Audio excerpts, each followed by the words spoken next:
Hello everyone, welcome to my study zone YouTube channel. आज हम start करेंगे class 12 का chapter number 1 relation and function. तो relation और फंक्शन आप प्रीवियस क्लास में भी समझ चुके हैं, तो आज हम थोड़ा सा उसी का इंट्रोडक्शन और आगे इस चैप्टर को शुरू करेंगे। तो सबसे पहले देखते हैं रिलेशन क्या होता है। क्या देखना है? रिलेशन। तो रिलेशन क्या होता है? रिलेशन मतलब संबंध। रिलेशन मतलब संबंध किसी से भी हो सकता है, हमारा आपसे, आपका हमारा, आपका और हमारा रिलेशन। तो ऐसे ही हम सेट में इसको डिफाइन करेंगे क्या होता है। जैसे मान लीजिए कि हमने दो सेट लिए, एक सेट लिया ए और एक सेट लिया बी। एक सेट क्या लिया? ए, और एक सेट लिया B, A B. Set A में एलिमेंट्स हैं 1 2 3 और सेट बी में एलिमेंट्स हैं 4 5 6। अब हमें क्या बताना है? सेट ए का सेट बी के एलिमेंट्स से रिलेशन बताना है। तो सेट ए का सेट बी से जब हम रिलेशन लेंगे तब हम क्या देखेंगे कि जैसे इसमें कौन सा एलिमेंट्स है? 1। तो 1 का रिलेशन किससे हो सकता है? 4 से। तो अभी हम इसके रिलेशन कुछ बना लेते हैं। हम किसका रिलेशन देख रहे हैं? तो रिलेशन हम देख रहे हैं relation of elements of set A to elements of set B. मतलब सेट ए के जितने एलिमेंट्स हैं उनका रिलेशन हम किससे देख रहे हैं? सेट बी के रिलेशन से। तो देखिए, जब हम रिलेशन देखते हैं तो हम 1 का रिलेशन किससे बना सकते हैं? 4 से। तो इसको लिख लेते हैं 1 का 4। जैसे 1 का 4 से रिलेशन, फिर 1 का 4 से बनाया तो हम 1 का किससे रिलेशन बना सकते हैं? 1 का रिलेशन और हो सकता है 5 से। 1 का रिलेशन किससे हो सकता है? 5 से। तो ये हो गया 1 का 5 से। 1 का रिलेशन किससे हो सकता है? 6 से भी हो सकता है। ऐसे ही 2 का रिलेशन किससे हो सकता है? 4 से हो सकता है। 2 का रिलेशन 5 से हो सकता है। 2 का रिलेशन 6 से हो सकता है। ऐसे ही 3 का रिलेशन 4 से हो सकता है। 3 का रिलेशन 5 से हो सकता है और 3 का रिलेशन 6 से हो सकता है। तो क्या क्या हमने देखा कि जो सेट ए में एलिमेंट्स है 1 2 3, उनका जब हम 4 5 6 से रिलेशन देखेंगे तो 1 का 4 से हो सकता है, फिर 1 का 5 से हो सकता है, फिर 1 का 6 से हो सकता है, फिर 2 का 4 से हो सकता है, फिर 2 का 5 से हो सकता है, 2 का 6 से हो सकता है। ऐसे ही देखेंगे तो 3 का 4 से हो सकता है, 3 का 5 से हो सकता है और 3 का 6 से हो सकता है। तो ये इसको अब हमने कर्ली ब्रैकेट, मतलब ये क्या हो गया? ये set of all possible relations from set A to set B. ठीक है, तो इसको हम किससे डिनोट करते हैं? हम इसको डिनोट करते हैं ए क्रॉस बी से। इसको हम किससे डिनोट करेंगे?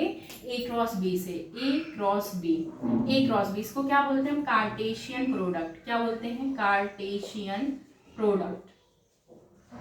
तो ए क्रॉस बी बेसिकली है क्या? ए क्रॉस बी को हम क्या बोलेंगे? ए क्रॉस बी है हमारा, ए क्रॉस बी को यदि हम लिखना चाहें तो क्या लिखेंगे? A cross B is equal to set of all possible relations, set of all possible relations from किसका? From elements of set A, from elements of set A to elements of set B, है ना? मतलब A cross B basically क्या है? Set of all possible relations from elements of set A to the elements of set B. समझ में आया? Relation क्या है? एक संबंध को दिखाता है। जैसे हमने लिखा A R B. A R B means set A के एलिमेंट्स का रिलेशन सेट बी के एलिमेंट से। तो जितने भी हमारे रिलेशंस बनेंगे उसको हमने कर्ली ब्रैकेट्स के अंदर रखा।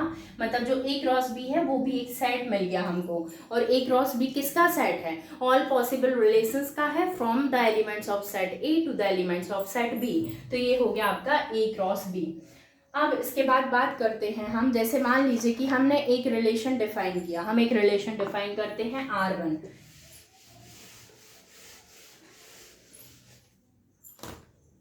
एक इंपॉर्टेंट चीज और देख लेते हैं कि हम total number of elements in A cross B. ठीक है, total number of elements in A cross B. A cross B क्या है, ए क्रॉस बी क्या है हमारा, ए क्रॉस बी पूरा जो ऑल पॉसिबल रिलेशंस बन रहे हैं सेट ए के सेट बी से, वो क्या है आपका ए क्रॉस बी। तो इसका मतलब क्या हो गया कि इसमें कितने एलिमेंट्स होंगे, तो इसमें total number of elements in power set है ना, total number of elements in power set. Power set means क्या, पावर सेट मीन्स ए क्रॉस बी है ना। तो ए क्रॉस बी का जो टोटल नंबर कैसे हम लिखेंगे, 2 raised to the power m into n. m into n means where m is the number of elements in set A and b n is equal to number of elements in set B. समझ में आया कि जो आपका ए cross B बन रहा है उसमें टोटल कितने एलिमेंट्स होंगे, है ना, टोटल कितने एलिमेंट्स होंगे, जितने उसके टोटल सबसेट बन रहे होंगे, जितने ए क्रॉस बी के टोटल सबसेट बन रहे होंगे, तो total number of elements in power set. तो पावर सेट के लिए हमने फॉर्मूला क्या पढ़ा था, 2 raised to the power m, इधर क्या हो जाएगा m into n means total number of elements in set A and total number of elements in set B. तो ए में देखिए, ए में आपके कितने एलिमेंट्स हैं, ए में 3 हैं और इंटू बी में भी कितने हैं 3, तो 2 raised to the power 9। मतलब जो ए क्रॉस बी बनेगा आपका, ए क्रॉस बी, उसमें कितने n, इसको क्या लिखेंगे n ए क्रॉस बी, मतलब ए क्रॉस बी जो आपका सेट है उसमें कितने एलिमेंट्स होंगे, उसमें आपके एलिमेंट्स होंगे 2 raised to the power 9। ये इतने एलिमेंट्स होंगे आपके ए क्रॉस बी में। अब इसके बाद हम लेते हैं कि एक हम रिलेशन डिफाइन करते हैं R1, ठीक है। ये देख लीजिए, समझ में आया कि जब भी आपको Cartesian product A cross B में टोटल नंबर ऑफ एलिमेंट्स है, इसके टोटल सबसेट्स निकालने होंगे, तो हम जितने पावर सेट में एलिमेंट्स होंगे 2 raised to the power m into n से इसको निकाल देंगे, जो भी आपका सेट दिया होगा। तो यहाँ इसमें 3 एलिमेंट्स थे, इसमें 3 एलिमेंट्स थे, 2 raised to the power 3 into 3 मीन्स 2 raised to the power 9 elements इसके कार्टेशियन प्रोडक्ट में टोटल एलिमेंट्स होंगे। ये हो गया आपका total number of elements in Cartesian product of A cross B. अब देखते हैं कि हम एक रिलेशन को डिफाइन करते हैं, रिलेशन को हम डिफाइन करते हैं कि कौन से रिलेशन को डिफाइन करना है हमको, एक रिलेशन हम R1 डिफाइन करते हैं, ठीक है। A R1 B, A R one B मतलब रिलेशन हम बता रहे हैं ए के एलिमेंट्स का बी के एलिमेंट्स के साथ, और उस रिलेशन का नाम हमने दिया है R1। तो R1 हम लिखते हैं, कैसे हम लिखते हैं, set of ordered pair of x y, इसको हम क्या पढ़ेंगे, set of ordered pair of x y such that y is equal to x plus 3, y is equal to x plus 3 where x belongs to A and y belongs to B, ठीक है। ये एक relation हमने बताया, ये हमने एक relation बनाया R1, और उसको इस सेट बिल्डर फॉर्म में किस तरीके से लिखा है कि ordered pair of x y such that y is equal to x plus 3। तो जब भी आपको इसको लिखना पड़ेगा R1 को, तो R1 को आप कैसे लिखेंगे, देखिए एक्स वाई, तो सबसे पहले किसको लिखना है आपको, x को, और y को कैसा लिखना है कि y क्या हो, x में 3 ऐड करने पे आपको y मिले। तो देखिए x को यदि हम 1 लेते हैं, तो y की वैल्यू कितनी आएगी, 4 आएगी, ठीक है। और यदि हम x को 1 लिया तो y की वैल्यू कितनी आ गई, 4 आ गई। अब यदि हम x को कितना लेते हैं, 2, x को 2, तो y की वैल्यू कितनी आएगी, 3 और 2 5। यदि हम x को लेते हैं 3 तो y की वैल्यू कितनी आएगी, 6, ठीक। इसके अलावा कोई और रिलेशन बनेगा, देखिए यदि आप x को 2 लेंगे, x को कितना लेंगे, 2, चलिए x को लिया आपने 2, तो आपका 3 ऐड करने पे y की वैल्यू कितनी आएगी, 5 आएगी। अब 1 के अलावा यदि 1 और 5 का कोई बनेगा नहीं, तो ये 3 आपका किसका ये 3 सबसेट मिलेंगे आपको R1 के। कितने, R1 में कौन कौन से एलिमेंट्स मिलेंगे, 1 4 2 5 और 3 6, ये एलिमेंट्स मिलेंगे। तो ये इस तरीके से हमने इस सेट को डिफाइन किया है। अब आप एक बात बताइए कि जब आपने इस सेट को इस तरीके से डिफाइन किया, तो ये जो आपको पहला एलिमेंट है, पहला 1 2 3, ये किससे बिलोंग कर रहे हैं, 1 2 3 ये सेट ए से बिलोंग कर रहे हैं, और 4 5 6 किसके एलिमेंट्स हैं, ये 4 5 और 6 ये किसके एलिमेंट्स हैं, ये ये सेट ए से बिलोंग कर रहे हैं और ये सेट बी से बिलोंग कर रहे हैं। तो अब आप देखेंगे कि जो R1 है, अच्छा ए क्रॉस बी आपने देखा था ना, ए क्रॉस बी के सारे एलिमेंट्स आपने देखे थे, कौन कौन से हमने ए क्रॉस, तो आप यहाँ से देखेंगे कि जो R1 के जो एलिमेंट्स है वो R1 क्या है, सबसेट है ए क्रॉस बी का। ए क्रॉस बी में जितने भी एलिमेंट्स आ रहे थे, ये एलिमेंट्स उन्हीं का एक पार्ट है। तो हम क्या इससे लिखेंगे, इससे एक रिजल्ट निकलता है, इससे एक रिजल्ट निकलता है कि if R1 is a relation, if R1 is a relation from elements of set A to elements of set B to elements of set B, then हम, ये इंपॉर्टेंट है, देन हम क्या लिख सकते हैं, R1 इज अ सबसेट और equal to A cross B। ये बहुत इंपॉर्टेंट एक रिजल्ट है, R1 is a subset of A cross B।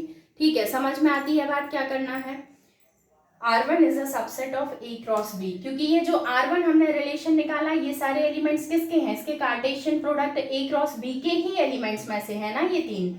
तो हमेशा ये सही होता है कि कोई भी रिलेशन कार्टेशियन प्रोडक्ट का या तो सबसेट होता है या तो उसके इक्वल होता है। तो ये एक इंपॉर्टेंट रिजल्ट है। और दूसरा तो आपको समझ में आया कि total number of elements Cartesian product में कैसे निकालते हैं, 2 number of elements in set A into number of elements in set B। तो ये हो गया आपका रिलेशन का, ये इंपॉर्टेंट रिजल्ट है, इसको मार्क करके रखिए। सेकंड देखिए, सेकंड है आपका कि यदि मान लीजिए कि आपके पास एक रिलेशन हम R2 को डिफाइन करते हैं इसी सेट में, है ना, सेट A और सेट B में एक रिलेशन हम R2 को डिफाइन करते हैं। कैसे हम डिफाइन कर रहे हैं, R2 is equal to ordered pair of xy, ordered pair of xy, such set of ordered pair of xy such that y is greater than x, where x belongs to set A and y belongs to set B। ठीक है, तो देखिए अभी इसको 1 2 3 ये set A है आपका, और इसी पे हम एक रिलेशन R2 डिफाइन कर रहे हैं, और यहाँ क्या है आपका 4 5 6, और ये हो गया आपका सेट B। ठीक है, तो अब हम कैसा रिलेशन डिफाइन कर रहे हैं कि y is greater than x। तो सबसे पहले यदि हम x की वैल्यू 1 लिखते हैं, ठीक है 1, तो देखेंगे आप जब हम इसका 1 का रिलेशन इससे बनाएंगे तो दूसरा एलिमेंट y कैसा होना चाहिए कि y x से बड़ा हो। तो यदि हम इसको 1 ले रहे हैं x को, तो y क्या ले सकते हैं हम 4 ले सकते हैं, क्यों ले सकते हैं, क्योंकि y क्या होना चाहिए, y x से बड़ा होना चाहिए। तो यदि हम x को 1 लेते हैं तो y को हम ऑब्वियस सी बात है 4 ले सकते हैं। यदि हम x को 1 लें तो y को हम 5 भी ले सकते हैं। यदि हम x को 3 लें तो y को हम क्या लिख सकते हैं 4 भी ले सकते हैं। सॉरी, यदि हम 1 लें x को तो y को हम क्या लिख सकते हैं 6 ले सकते हैं, और यदि हम x को 2 लें तो y को हम 4 ले सकते हैं। यदि हम x को 2 लें तो y को हम 5 ले सकते हैं। यदि हम x को 2 लें तो y को हम 6 ले सकते हैं। क्यों, क्योंकि सभी x क्या हो रहे हैं y से कम, ये भी y से छोटा, ये भी y से छोटा, ये भी y से छोटा। यदि हम x को 3 लें तो हम y को 4 ले सकते हैं। यदि हम x को 3 लें तो y को हम 5 ले सकते हैं। यदि हम x को 3 लें क्योंकि इसको 6 ले सकते हैं। तो अब आप जब देखेंगे तो आपको जो पहला एलिमेंट किससे बिलोंग कर रहा है सेट A से, और जो दूसरा एलिमेंट है वो किससे बिलोंग कर रहा है आपका सेट B से। तो और सभी में ये रिलेशन सेटिस्फाई हो रहा है कि जो आपका दूसरा एलिमेंट है y that is greater than x, है ना, x से क्या आ रहा है सब में बड़ा आ रहा है। तो जब आप देखेंगे तो जो हमने अभी कार्टेशियन प्रोडक्ट का सेट बनाया था उसमें भी ये सारा का सारा वही सेट है, Cartesian product A cross B का ही सेट है। अभी हमने उसके एलिमेंट्स लिखे थे, ये सारे एलिमेंट्स आए थे। तो ये क्या ये किसके बराबर आ रहा है A क्रॉस B के बराबर आ रहा है। तो जो आपका R2 है, इधर जो R2 है ये आपका कार्टेशियन जो A क्रॉस B था, A क्रॉस B बेसिकली है क्या set of all possible relations from elements of set A to elements of set B, set of all possible relations. तो जितने भी रिलेशंस बन रहे हैं वो सारी किस में है A क्रॉस B में है।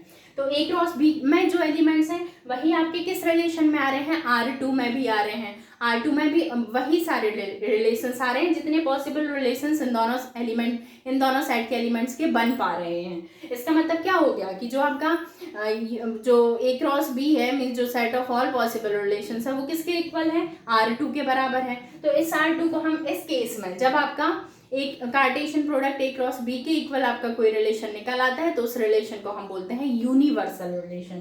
क्या बोलेंगे इसको हम यूनिवर्सल रिलेशन। Universal relation.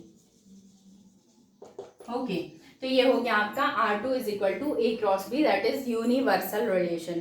ठीक है, तो हमने अभी क्या क्या देखा, एक इम्पोर्टेंट, चलिए इधर हम साइड में लिखते जाते हैं कि अभी हमने जो बहुत ज़रूरी चीज़ है, सबसे पहले तो हमने पढ़ा कि नंबर ऑफ एलिमेंट्स इन एक मतलब Cartesian product of A cross B, है ना। A क्रॉस B मतलब total set of all possible relations. तो इसको हमने कैसे निकाला था, 2 number of elements in A into number of elements in B, ऐसे हमने इसको कैलकुलेट किया था। दूसरा देखिए, दूसरा हमने क्या बताया कि जो रिलेशन होता है, कोई भी रिलेशन जैसे R1 है, वो सबसेट होता है या तो इक्वल होता है किसके, A क्रॉस B के, है ना, या तो उसका सबसेट होता है। एक हम एग्जाम्पल से देख चुके थे सबसेट, और एक अभी हमने देखा इक्वल कब होता है, उसको क्या बोलेंगे, यूनिवर्सल रिलेशन। तो ये जब R1 इक्वल होता है किसके, A क्रॉस B के, तब हम इसको क्या बोलते हैं, यूनिवर्सल रिलेशन। यूनिवर्सल रिलेशन, ठीक। अब इसके बाद यूनिवर्सल के रिलेशन के बाद एक जो इम्पोर्टेंट चीज़ है वो है आपका एम्प्टी रिलेशन। ठीक है, इसको भी देख लेते हैं, एम्प्टी रिलेशन। एम्प्टी रिलेशन क्या होता है, जैसे मान लीजिए कि हमने एक रिलेशन डिफाइन किया R3, A से B में ही डिफाइन किया है ना, R3 अच्छा, A से B में रिलेशन है तो इसको इस तरीके से लिखते हैं AR3B या ARB। ARB means relations from elements of set A to the elements of set B। ठीक है, तो ARB यदि हमने लिखा, अभी हम क्या लिख रहे हैं, AR3B। AR3B मतलब एक हम रिलेशन डिफाइन करने जा रहे हैं, R3 equal to R3 is equal to ordered pair of x y such that x is greater than y whatever x belongs to A and y belongs to B। ठीक है, तो अब देखिए, अभी हम फिर से वही, जैसे ये सेट A था आपका 1 2 3, ये सेट आपका B है 4 5 6, और हम रिलेशन R3 डिफाइन कर रहे हैं सेट A से सेट B में। तो हमने क्या बोला कि इसमें वो सारे एलिमेंट्स आने हैं, उन सभी एलिमेंट्स का ऑर्डर्ड पेयर आना है जिसमें कि जो x है आपका ग्रेटर देन y हो। तो x का कोई भी एलिमेंट क्या y के एलिमेंट से बड़ा है, मतलब A में कोई ऐसा एलिमेंट है, अच्छा x क्या है, x है एलिमेंट फ्रॉम सेट A और y है एलिमेंट्स फ्रॉम सेट B। तो क्या A में ऐसा कोई एलिमेंट है जो B के एलिमेंट से बड़ा हो, नहीं है, है ना, ऐसा कोई भी एलिमेंट्स नहीं है। मीन्स जो रिलेशन है R3 वो कैसा आ जाएगा, फाई आ जाएगा। इसको हम बोलते हैं एम्प्टी रिलेशन। क्या बोलते हैं इसको हम, एम्प्टी रिलेशन। ये हो गया आपका एम्प्टी रिलेशन। अब इसके बाद एम्प्टी रिलेशन के बाद अब हम बात करते हैं किसकी, अभी तो ये हो गया सेट ए का के एलिमेंट्स का सेट बी के एलिमेंट्स से रिलेशन। अब हम एक जो, तो देखिए इंपॉर्टेंट चीज जो अभी हमने डिस्कस करी, एक तो नंबर ऑफ एलिमेंट्स हो गया आपका, R1 इज अ सबसेट और equal to A cross B, R1 is, और जब R1 आपका A क्रॉस B के इक्वल हो जाएगा तो उसको हम बोलेंगे यूनिवर्सल सेट, और R1 जब फाई होगा, ये रिलेशन कोई भी एलिमेंट इसको नहीं मिलेगा, तो ये हो गया आपका एम्प्टी रिलेशन। इसको क्या बोलेंगे हम, एम्प्टी रिलेशन। अब देखिए इसके बाद हम बात करते हैं, जैसे हमने मान लीजिए कि दो सेट लिए, एक सेट है हमारे पास A और एक सेट हमारे पास B। अभी हमने A relations from elements of set A to elements of set B बात करी। अब हम बात करते हैं एक सेट का उसी सेट के एलिमेंट से रिलेशन, जैसे सेट A का हम सेट A से ही रिलेशन निकालना चाहते हैं। इसमें एलिमेंट्स हैं 1 2 3, तो ऑब्वियसली बात है इसमें भी क्या होंगे 1 2 3। तो अब हम एक रिलेशन डिफाइन करते हैं सेट A का सेट A के एलिमेंट से ही। तो इसका जो कार्टेशियन प्रोडक्ट में एलिमेंट्स आएंगे वो कौन कौन से आएंगे, देखिए 1 का 1 से रिलेशन, 1 का 2 से रिलेशन, 1 का 3 से रिलेशन, 2 का 1 से रिलेशन, 2 का 2 से रिलेशन, और 2 का 3 से रिलेशन, फिर 3 का 1 से, 3 का 2 से, 3 का 3 से। तो क्या क्या एलिमेंट्स आ जाएंगे आपके, 1 का 1 से रिलेशन आ जाएगा, 1 का 2 से आ जाएगा, 2 का 3 से आ जाएगा, फिर ठीक है बात सम 1 का 1 से, 1 का 2 से, 2 का 3 से, 2 का 1 से, इस तरीके से आप आगे लिखते जाएंगे। ये क्रॉस ए में आपके इतने एलिमेंट्स आ जाएंगे। ठीक है, A क्रॉस ए में ये सभी एलिमेंट्स आपके आ गए। अब आपको क्या करना है, कि मान लीजिए कि आप लिख लेते हैं एक बार, कितना पूरा एक बार लिख लेते हैं, 2 3 2 3 2 का 3 से रिलेशन हो गया, ठीक है। 1 का किससे, 1 से, 2 का 1 का 1 से, 1 का 2 से, 1 का 3 से, फिर इसके बाद 1 का 1 से, 1 का 2 से, 1 का 3 से, और किसका बनेगा, 2 का 1 से, फिर 2 का 2 से बन जाएगा, फिर 2 का 3 से बन जाएगा, और 3 का 1 से बन जाएगा, 3 का 2 से बन जाएगा, और बन जाएगा आपका 3 का 3 से, ठीक। तो इसको पढ़ते क्या है, इसको हम पढ़ते हैं जब भी हमें कोई रिलेशन डिफाइन करना पड़ेगा, रिलेशन इन सेट ए, है ना, रिलेशन इन सेट ए क्या पढ़ेंगे, R in A, R in A means relation in set A, मतलब उसी सेट का उसी सेट के साथ। तो मतलब क्या हुआ इसका, relation from elements of set A to elements of set A, है ना, set A का set A के एलिमेंट्स से ही रिलेशन, ठीक है। बात समझ में आई यहाँ तक। अब देखिए A क्रॉस A, अब हमें इसी रिलेशन में इसको क्या, जब उसी सेट का एलिमेंट्स का उसी सेट के एलिमेंट से रिलेशन होता है तो उसको हम पढ़ते हैं आर इन ए। अब उसमें ये सारी प्रॉपर्टीज हमको, ये जो 4 प्रॉपर्टीज हम सेट ए का बी के साथ पढ़ चुके हैं, अब इसमें भी लगानी है। तो देखिए जैसे हम यहाँ आपको बताते हैं, सबसे पहले तो इसके A cross A, number of elements in Cartesian product of A cross A, ये कितना आएगा, 2 रेज़ टू दी पावर, पहली प्रॉपर्टी हम लगाते हैं तो पहले में क्या आ जाएगा, number of elements in set A into number of elements in set A, ठीक है। अब सेकंड देखिए, R1 is a subset of A cross B, तो इसके लिए हमें एक रिलेशन डिफाइन करना पड़ेगा, ठीक है। तो R in A, relation in set A, relation in set A, ठीक है, इन सेट ए, इसको डिफाइन करते हैं। क्या डिफाइन करते हैं, हमने मान लिया कि जैसे हमें आर इन ए डिफाइन करना है, तो हमने मान लिया कि एक ordered pair of x y such that x plus y is less than equal to 6 whatever x belongs to A and y belongs to B, ठीक है। तो देखिए आर इन ए क्या बनेगा, आर इन सेट ए क्या बनेगा आपका, x plus y is less than 6, है ना, x plus y is less than 6। तो देखिए जैसे हम इन दोनों एलिमेंट्स को ले लें, इसको 1 ले लें, दूसरे को 1, तब भी 6 से छोटा आएगा, 1 2 ले लें तब भी छोटा, मतलब जब इनके सभी एलिमेंट्स को आप देखेंगे ना, जैसे पहला हमने 1 लिया और दूसरा हमने कितना लिया, 1, दूसरा एलिमेंट्स क्या लिया, 1, तो दोनों का टोटल क्या होना चाहिए, 6 से छोटा, तो आ रहा है 1 + 1 2 आ रहा है, दैट इज लेस देन 6, है ना। फिर 1 के बाद लेंगे तो 1 2 यदि आप लेंगे तब भी 1 + 2 करेंगे तो 3। तो जब आप देखेंगे तो ये सारे ही एलिमेंट्स हैं, ये सारे एलिमेंट्स हैं, तो इसका वैल्यू किसके बराबर आ रहा है, ए क्रॉस ए के बराबर आ रहा है। ए क्रॉस ए में जितने एलिमेंट्स हैं वही सब इसमें आ रहे हैं। तो जब ऐसा होता है कि जो भी आपका रिलेशन है वो आपका कार्टेशियन प्रोडक्ट मीन्स ए क्रॉस ए के इक्वल आ जाए, तो उसको हम क्या बोलते हैं, आर इन ए। इसको अब हम ए क्रॉस ए के बराबर आ गया तो इसको हम क्या बोलेंगे, ये हो जाएगा आपका यूनिवर्सल रिलेशन। ये क्या हो जाएगा आपका यूनिवर्सल रिलेशन।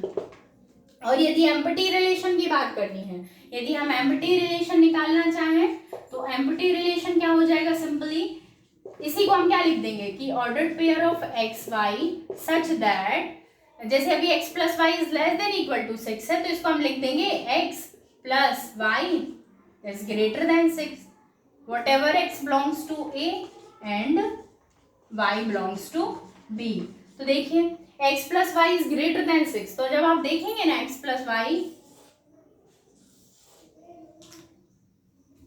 सॉरी y भी तो A से ही बिलोंग कर रहा है ना यहाँ पे, क्योंकि दोनों तो एक ही सेट है, तो ये हो जाएगा y belongs to A। तो देखिए ये कितना हो गया 1 2 3 और दूसरा हो गया आपका 1 2 3, ये सेट ए का ए से। तो देखेंगे जब आप दो एलिमेंट्स को जब आप 1 को चाहे 1 के साथ ऐड करें, चाहे 1 को 2 के साथ ऐड करें, चाहे 1 को 3 के साथ, ऐसा कहीं भी नहीं आएगा कि दोनों का टोटल आपका 6 से बड़ा हो जाए, है ना। क्योंकि अभी हमने देखा था कि A क्रॉस A जो ऑल पॉसिबल रिलेशंस है सेट A के एलिमेंट्स का सेट A के एलिमेंट्स के साथ, सबका टोटल 6 से कम ही आ रहा है। और इधर रिलेशन हम कौन सा डिफाइन कर रहे हैं, जिसमें इन दोनों का टोटल 6 से बड़ा है। तो ऐसा तो कोई भी सबसेट इसका हमें नहीं मिल रहा है जिसमें 6 से बड़ा हो, तो ये रिलेशन इन सेट ए क्या हो जाएगा, एम्प्टी रिलेशन। तो ये हुआ आपका यूनिवर्सल रिलेशन, एम्प्टी रिलेशन। और क्या होता है, नंबर ऑफ एलिमेंट्स हम उसके कार्टेशियन प्रोडक्ट में कैसे निकाल सकते हैं, ये बेसिक हुआ। आगे से हम नेक्स्ट एक्सरसाइज डिस्कस करेंगे नेक्स्ट क्लास में। Thank you.